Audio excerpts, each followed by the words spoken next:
창세기 24장. 아브라함은 이제 나이가 무척 많아 늙었다. 여호와께서는 그가 하는 일마다 복을 내려주셔서 그는 큰 부자가 되었다. 어느 날 그는 자기 재산을 관리하는 임무를 맡은 나이가 가장 많은 종을 불러일렀다. 너는 내 환도뼈 밑에 손을 넣어 내가 시키는 일을 꼭 하겠다고 맹세하여라. 하늘과 땅을 지으신 하나님 여호와께서 살아 계시다는 사실을 두고 맹세하여라. 이곳에 사는 가나안 사람들 가운데서는 내 아들과 혼인할 처녀를 고르지 않겠다고 말이다. 너는 꼭 내가 태어난 내 고향으로 가서 거기에 사는 내 친척 가운데에서 내 아들 이삭과 혼인할 처녀를 골라오너라. 그러자 그 종이 물었다. 주인님, 만일 도련님의 신부감으로 고른 그 처녀가 나를 따라 이 땅으로 오지 않겠다고 하면 어찌해야 할까요? 그때에는 도련님을 주인님의 고향으로 데리고 가도 될까요? 그 말에 아브라함이 대답하였다. 그렇게 하지는 말아라. 내 아이를 거기로 데려가지는 말아라. 하늘에 계신 하나님 여호와께서 우리 아버지가 사시던 고향, 또한 우리 친척들이 살고 있는 그 고향 땅에서 나를 이곳으로 인도하셨다. 그러면서 내게 분명히 약속하시기를 이 땅을 내 몸에서 난 내 후손들에게 주시겠다고 하셨다. 하나님께서는 너보다 앞서서 심부름꾼을 보내실 것이다. 그러니 걱정 말아라. 내가 우리 아버지의 고향 땅에서 손쉽게 우리 아이와 혼인할 처녀를 고를 수 있을 것이다.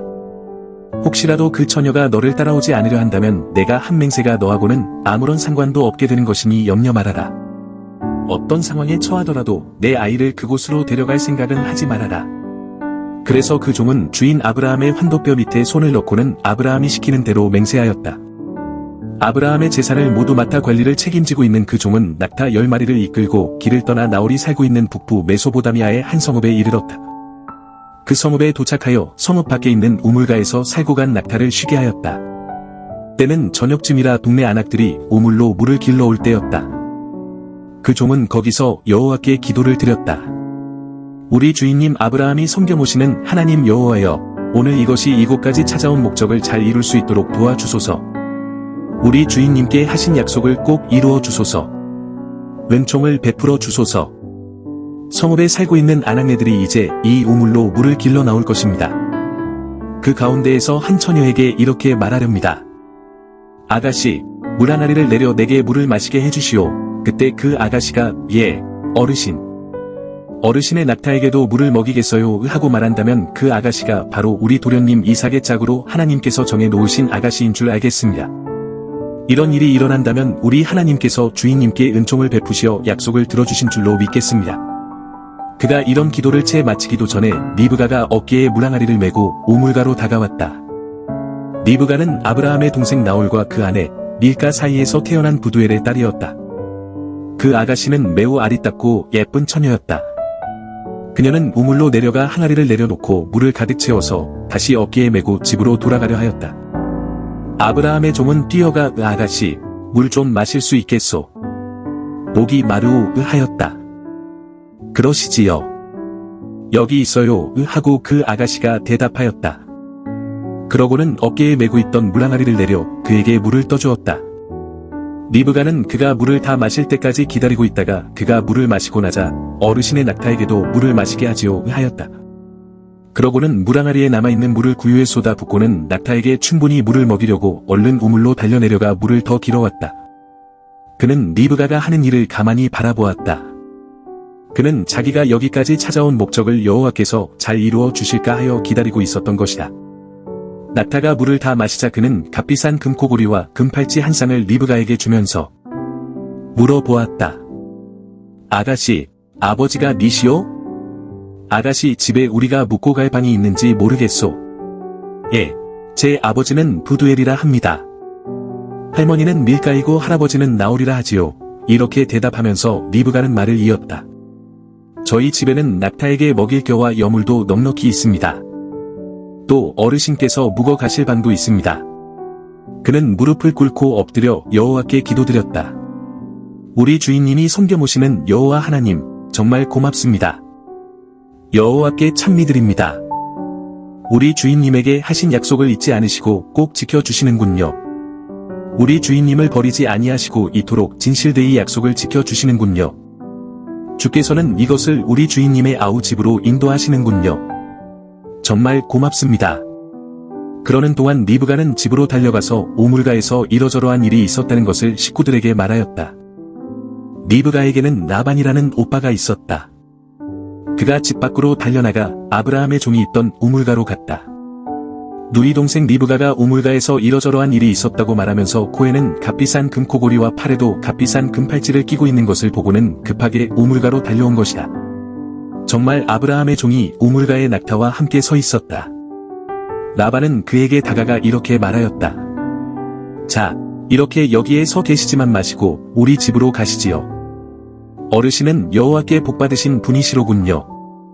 우리 집에 어르신이 묵으실 방도 준비해 두었습니다. 또 낙타가 쉴 외양간도 마련해 두었으니 어서 함께 가시지요. 그가 집으로 들어가자 라반이 낙타의 짐을 부리고 낙타에게 먹일 겨와 여물을 주었다. 또한 아브라함의 종과 그 일행에게 발 씻을 물을 갖다 주었다. 음식상이 차려 나오자 그가 말하였다.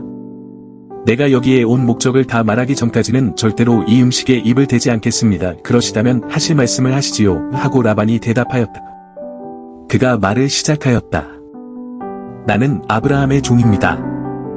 여호와께서 우리 주인님에게 큰 복을 내려주셔서 큰 부자가 되게 하셨습니다. 우리 주인님은 양떼와 소떼, 은과 금, 남종과 여종, 그리고 낙타와 나귀 등 엄청난 재산을 가지고 있습니다. 우리 주인님 아브라함의 부인이신 사라 늙음하게 아들을 낳으셨지요. 그리고 우리 주인님께서 그 아들에게 그 많은 재산을 모두 물려주셨습니다. 주인님께서는 나에게 당신이 명령하신 대로 꼭 하겠다는 맹세를 하라고 하시더군요. 곧 내 아들과 혼인할 처녀를 하나 고르되 우리가 지금 살고 있는 가나안에서는 그 어떤 처녀라도 골라서는 안 된다고 말입니다. 그러시면서 내 집안 사람들과 또 친척들이 살고 있는 고향 땅으로 가서 거기서 내 아들과 혼인할 처녀를 골라오라고 말씀하셨습니다. 그래서 내가 이렇게 주인님께 말씀드렸지요. 도련님과 혼인하기로 하여 고른 그 처녀가 나를 따라오지 않으면 어떻게 해야 할까요? 하고 말입니다. 그랬더니 주인님께서는 내가 섬기는 여호와께서 그 심부름꾼을 너와 함께 보내셔서 내 앞길을 잘 열어주실 것이니 아무 걱정 말고 집안 사람과 친척들이 살고 있는 내 고향 땅으로 가서 내 아이와 혼인할 처녀를 고르라고 하셨지요. 또한 내가 주인님의 친척들이 살고 있는 고향 땅에 다다르면 우리 주인님에게 한 맹세를 다 이행한 것이며 설령 친척들이 그의 딸을 며느리감으로 내주지 않는다 하더라도 이미 나는 내가 한 맹세를 다 이행한 것이라고 말씀하셨습니다. 그래서 내가 길을 떠나 오늘 이 동네 우물가에 다다라서 여호와께 이렇게 기도를 드렸지요. 우리 주인 아브라함이 모셔 섬기는 하나님 여호와여, 이 몸이 여기까지 찾아온 목적을 잘 이룰 수 있도록 도와주소서.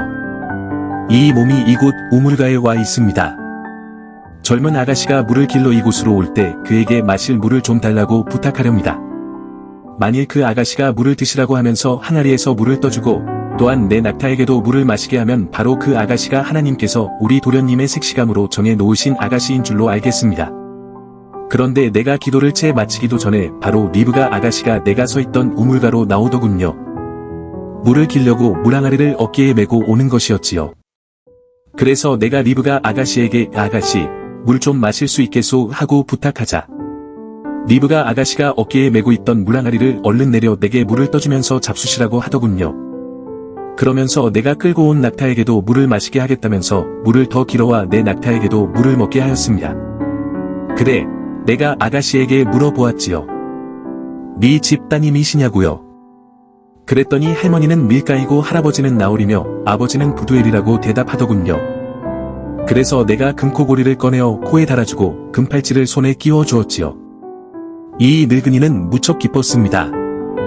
우리 주인님께서 늘 섬겨모시는 하나님 여호와께서 이 몸이 헤매지 않고 바른 길로 오도록 이끄셔서 우리 주인님의 조카딸을 만나게 해주셨으니 말입니다. 이 아가씨를 우리 도련님의 색시감으로 골라주셨으니 어찌 그분께 고맙지 않을 수 있겠어요. 그래서 나는 엎드려 하나님께 감사드리고 찬송하였습니다. 그러니 이제 말씀해 주시지요. 어르신들께서 우리 주인님의 뜻을 받아 주실 것인지 아닌지를 말입니다. 분명히 말씀해 주셔야 나도 어떻게 할 것인지 결정을 할 것입니다. 우리 주인님의 뜻을 받아들이지 않는다 하더라도 분명히 말씀해 주셔야 하겠습니다. 내 생각으로는 어르신들께서 우리 주인님의 뜻을 받아주셨으면 합니다만 하여튼 말씀해 주십시오. 라반과 부두엘이 이 말을 듣고 대답하였다. 이 일이 여호와께로 말미암은 일이니 우리가 어떻게 이리저리 하겠다고 결정하겠습니까? 리브가가 여기 있으니 이 아이를 데리고 가시지요. 여호와께서 이미 말씀하신 대로 이 아이를 데려가 그대 주인님 아들의 아내로 삼도록 하시지요. 아브라함의 종은 이 말을 듣고 너무나 고마워 꿇어 엎드려 여호와께 경배하였다. 그러고는 가지고 온 금은 패물과 옷을 꺼내어 리브가에게 주었다. 또한 그의 오빠와 어머니에게도 값비싼 선물들을 나누어 주었다. 그제야 아브라함의 종과 그와 함께 온 일행은 차려놓은 음식을 맛있게 먹고 그날 밤 그 집에서 묵었다. 그리고 아침에 일어나서는 우리 주인님께로 돌아가야겠습니다 하고 말하였다. 그러자 리브가의 오빠와 어머니가 간청하였다. 이 아이가 우리와 함께 한 일에나 열흘을 더 지내게 하면 어떻겠어요? 그런 다음에 같이 길을 떠나시지요. 우리가 여기서 더 지체하지 않게 해주셨으면 합니다. 여호와께서 돌보아 주셔서 우리가 여기까지 찾아온 길을 잘 이끌어 주시고 또 이렇게 우리 도련님의 색시감도 얻게 해주셨으니 곧바로 주인님께 돌아갔으면 합니다 하고 아브라함의 종이 길을 서둘렀다. 그러시다면 우리가 리브가를 불러 그 아이 생각은 어떤지 물어보지요 하고 그들이 대답하고는 리브가를 불러 물어보았다. 이분하고 지금 함께 가고 싶으냐? 예, 가겠어요 하고 리브가가 대답하였다. 그래서 그들은 누이 동생 리브가와 그의 유모를 아브라함의 종 일행과 함께 길을 떠나도록 하였다. 떠나보내면서 그들은 리브가에게 이렇게 복을 빌어주었다. 우리 누이 리브가야, 너는 수천 수만 사람의 어미가 되거라. 너희 후손이 원수들의 성들을 정복하기를 빈다. 리브가와 그의 유모는 여행할 준비를 모두 마치고 낙타에 올라타 아브라함의 종 일행과 함께 길을 떠났다. 이때 이삭은 이 나를 보살펴 주시는 살아 계신 분의 우물이라는 뜻을 지니고 있는 브엘라에로이로 와서 살고 있었다. 그곳은 가나안의 남부 지역이었다. 날이 저물 즈음에 이삭은 들녘에 바람을 쐬러 나왔다가 낙타떼가 가까이 오는 것을 보았다. 리브가는 이삭을 보고는 낙타에서 내려 아브라함의 종에게 물었다. 저렇게 들녘에서 왔다 갔다 하다가 우리 쪽으로 오는 사람이 누군지요? 예, 우리 주인 어른의 아들입니다 하고 종이 대답하였다. 리브가는 그 말을 듣고 너울로 얼굴을 가리웠다. 아브라함의 종은 이삭에게 일이 이러이러하였다고 상세히 이야기하였다. 이삭은 리브가를 데리고 어머니 사라가 살던 천막 안으로 데리고 들어가 잠자리를 같이 하였다. 이렇게 해서 리브가는 이삭의 아내가 되었다. 어머니 사라가 세상을 뜬 뒤 마음을 제대로 잡지 못하던 이삭은 리브가를 사랑하며 그 울적한 마음을 달랬다.